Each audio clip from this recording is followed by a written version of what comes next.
Nắng nóng thế này mà đi camping trên đồi thông thì đúng là Ôi trời ơi. mình vừa có chuyến 2 ngày 1 đêm nghỉ dưỡng không khác gì Đà Lạt thu nhỏ ở ngay Hà Nội, cụ thể là Hồ Đồng Đò, Sóc Sơn. Thay vì chọn thuê lều trên đồi thông không lộng gió mà toàn lộng nắng thì mình chọn ở tại Stream House nhà bên suối.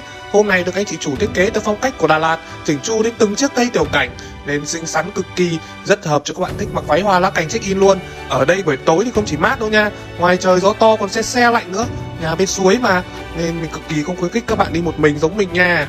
Hôm mình đi thì là giữa tuần, homestay không quá đông khách nên sáng dậy còn được chị chủ dẫn ra hồ đạp xe, hít thở bầu không khí trong lành.